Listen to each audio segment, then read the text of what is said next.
এরকম 24 ঘন্টা মেহনত করে কোনো কওমি মাদ্রাসা ছাড়া অন্য কোনো প্রতিষ্ঠানে এরকম 24 ঘন্টা মেহনত করে না।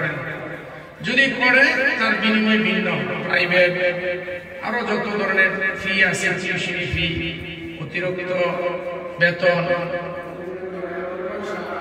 এই জন্য তারা ওইভাবে মেহনত করে।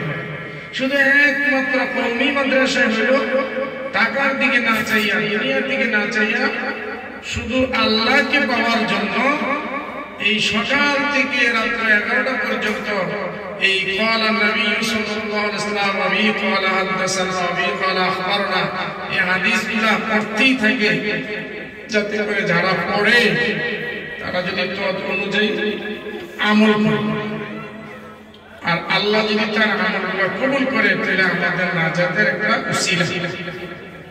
শাইখুল হাদিস আল্লামা আজিজুল হক সাহেব রাহমাতুল্লাহ আলাইহির ব্যাপারে সদর সাহেব রাহমাতুল্লাহ আলাইহি, শামসুল হক ফরিদপুরি রাহমাতুল্লাহ আলাইহি, উনি যখন অসুস্থ মুমূর্ষু অবস্থায় তখন তাকে প্রশ্ন করছিল যে হুজুর, আপনি যে দুনিয়াতে আসছেন, যদি আল্লাহ তাআলা আপনাকে আখিরাতের মাঠে প্রশ্ন করে যে শামসুল হক তুমি দুনিয়াতে কি করে আসছো, উত্তর কি দিবেন?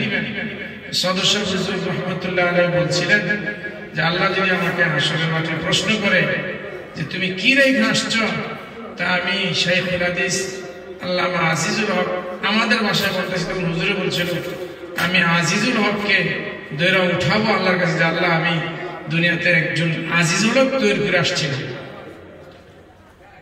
কিচ্ছু পাই নাই, কোনো কিছু করি নাই, তবে একজন ব্যক্তি আজিজুল হককে আমি তৈরি করে আসছিলাম। এই কথাটা কখন বলছেন? ইলমি, আমলে, আখলাকে সব গুণে হুজুরে ছিলেন যুগ শ্রেষ্ঠ একজন বড় বিখ্যাত ব্যক্তিত্ব, উস্তাদের গর্ব, যে গর্বটা হাসরের মাঠে আল্লাহ তাআলা করবেন। এই জন্য আমরা যারা উস্তাদ, তারা আমরা ছাত্র ছাত্রী যাদেরকেই পড়ায় আল্লাহ পাক তৌফিক দেয়, মাকসাদ একটাই যে এই ছেলেগুলা যদি হাফেজে কোরআন হয়, হক্কানি রব্বানি আলেম হয়, এবং এই মেয়েগুলা যদি আবেদা জাহেদা হযরতে রাবিয়া বসরি রাহমাতুল্লাহ আলাইহির মতন হয়, হযরত বিবি মরিয়ম আলাইহিস সালামের মতন হয়, হযরতে রহিমা আলাইহিস সালামের মতন হয়, তাহলে আমাদের নাজাতের একটা উসিলা হবে। এই জন্যই আসাতিজা একরাম খুব মেহনত করেন। এই জন্য এই বছর যারা দাওরা হাদিস সমাপনী আজকে দরসের মাধ্যমে শেষ করবেন, এতদিন ছিলাম আমরা একটা অবস্থায়, আজকের পর থেকে আমরা হয়ে যাব জিম্মাদার। আমাদের আমাদের মাথায় দায়িত্ব, যে দায়িত্বটা আসাতিজা একরাম দিবেন সেটা হলো দিন অনুযায়ী নিজের জীবনকে গড়া।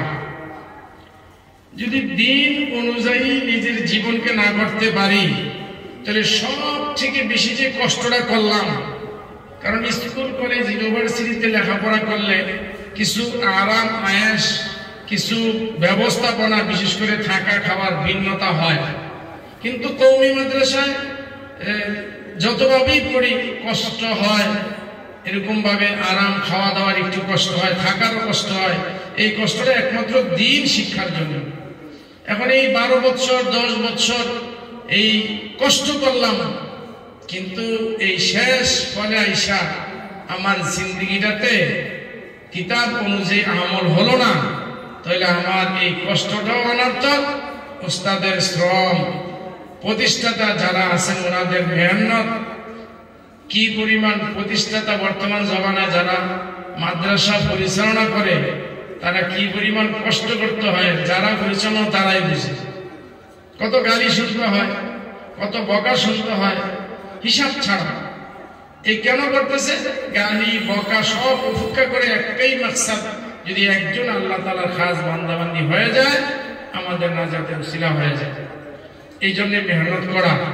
এই জন্য দাওরা হাদিসে যারা আমরা এই বছর পড়ছি, আমরা একটা প্রতিজ্ঞা নিতে পারি যে এই জীবনটা যা পড়লাম রাসূলের করিম সাল্লাল্লাহু আলাইহি ওয়াসাল্লামের হাদিস অনুযায়ী নিজের জীবনকে পরিচালনা করার জন্য একটা অঙ্গীকারবদ্ধ হইতে পারি যে আমার ব্যক্তি জীবন, আমার পারিবারিক জীবন, আমার সামাজিক জীবন, এই তিনটা জীবন কোরআন সুন্নাহ মোতাবেক আমি পরিচালনা করব। কারণ প্রবাদ বাক্য আছে, আদর্শ একটা মা, আদর্শ একটা জাতি। কারণ এই মা একটা মেয়ে একটা আদর্শ জাতি উপহার দিতে পারে।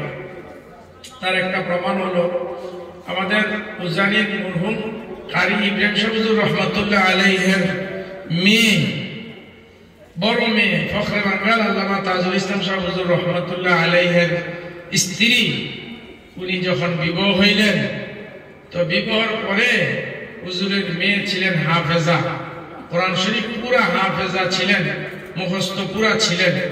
তো ফখরে বাঙ্গাল আল্লামা তাজুল ইসলাম শাহ হুজুর রহমাতুল্লাহ আলাইহি হাফেজ ছিলেন না। বিয়া শাদী হয়েছে, বাসর হয়েছে, এক ঘরে দুইজনে দেখা সাক্ষাৎ হয়েছে, সালাম মুসাফা হয়েছে। হওয়ার পরে মেয়ে প্রশ্ন করছে কোরআনের উপরে কিতাব রাখা যায় কিনা এতটুকু। এ বেচারা বুঝা চলে গেছেন, ঘর থেকে বের হয়ে চলে গেছেন, একেবারে যাইয়া কোরআন শরীফ হেফজ করে 3 মাস, কোন কোন ইতিহাসে আছে বর্ণনা 6 মাসের ভিতরে পুরা হেফজ করে চলে আসছে। এইখানে যে হুজুরে হাফেজ হলেন মেয়ের কারণে। আরেকটা গল্প, আমার উস্তাদ একদিন ক্লাসে বলছিলেন যে 2 বন্ধু তারা চলতেছিল, বন্ধু দুইজনে পরামর্শ করছে আমরা বিয়ে শাদী করি, ছেলে মেয়ে হইলে আমরা আত্মীয় করবো। তো একজন দিনদার হয়েছে, আরেকজন বেদিনদার হয়েছে। দিনদার তার ছেলে মেয়েকেও এরকম দিনদার বানাইছে, আর যিনি বেদিনদার জেনারেল সে ছেলে মেয়েকে এরকম বানায় নাই। এখন ওই দিনদারের হয়েছে ছেলে মেয়ে, আর বেদিনদারের জেনারেল হয়েছে ছেলে। এখন তো চুক্তি অনুযায়ী বিবাহ দিতে হয়। তো বেদিনদার যিনি, তার ছেলের মুখের মধ্যে দাড়ি নাই, তো এই জন্য, কিন্তু যেহেতু আগে আটকে গেছে এই জন্য বিবাহ হয়েছে। মেয়ের কাছে প্রস্তাব আসছে, তুমি কি বলো বিবাহের ক্ষেত্রে? আব্বা আপনি যেহেতু পছন্দ করেন হইতে পারবেন। মেয়ের অনুমতি নিয়ে বিবাহ হয়েছে। বিবাহ করে প্রথম ঘরেই যখন স্বামী গেছে, তো মেয়ে সালাম মুসাফার করে বলতেছে একটা ব্লেড নিয়ে আসেন, 2 টাকা দিছে। দেখি একটা ব্লেড নিয়ে আসছে, তা আসার পরে বলতেছেন আমার চুলগুলা ছাইসা যাবে। তো বলতেছি কি বলো, তোমার চুলগুলা সাজবো কেন, কি ব্যাপার? কয় না আমার চুলগুলা ছাইসা যাবে। তো বেচারা বুঝে ফেলছে যে আমার তো মুখে দাড়ি নাই, এই জন্য সে বলতেছে আমার চুলগুলা কি দেন, ছাইসা দেন। তো এরপরে ছেলে মেয়ের হাতে হাত ধরে বলতেছে তোমার অনুরোধ যে আমি আজ থেকে আর দাড়ি ছাঁচবো না, আজ থেকে আমি কি ছাড়বো না। দেখো এখানে এই দিনদার মেয়ের কারণে ছেলেটা ধার্মিক হচ্ছে। এটাই বলতেছিলাম, একটা মেয়ে আদর্শ মানে একটা সমাজ, একটা পরিবার আদর্শ। তো আদর্শের মধ্যে তো এই পুরা 1 বছর 12 বছরই আদর্শ হওয়ার জন্য বিভিন্ন কিতাব পড়ছি। এখন তো আর নতুন করে সবক নিতে হবে না, এখন শুধু প্রতিজ্ঞা নিতে হবে এই কথা যে এখন থেকে আমরা মেয়ে আদর্শ হওয়ার জন্য যেই সকল আমলের প্রয়োজন এগুলো আমরা করব, নিব, ইনশাআল্লাহ একটা আদর্শ সমাজ উপহার দিবে। যদি প্রতিজ্ঞা হয় তাহলে উস্তাদদের এই কষ্ট, মাদ্রাসা কর্তৃপক্ষের এই কষ্ট সবগুলো আল্লাহ তাআলা সার্থকভাবে কবুল করবে। আর যদি মন মতন চলিত লাভ হবে না। আল্লাহ পাক আমাদেরকে এই ছোটগুলা কয়েকটা ছোটখাটো কথা বলা, আমার এলেম কালাম নাই, মুরব্বীরা আয়া করছে, বড়দের সামনে কথা বলা বিরাট বড় বেয়াদবি, বুঝতে পারছেন? এমন যারা আছেন সবাই এলমি আমলে আখলাকে, দুনিয়ার লাইনে আখলাতের লাইনে সব লাইনে বড়, ওনাদের সামনে কথা বলা ঠিক না। যে দূর কইছিল বোধ হয়েছে, বেয়াদবি হয়েছে। আল্লাহ যাতে মাফ করে দেয়। তোমাদের জন্য দোয়া করে আল্লাহ তাআলা সফলতা দান করুক। আমিন। আসসালামু আলাইকুম।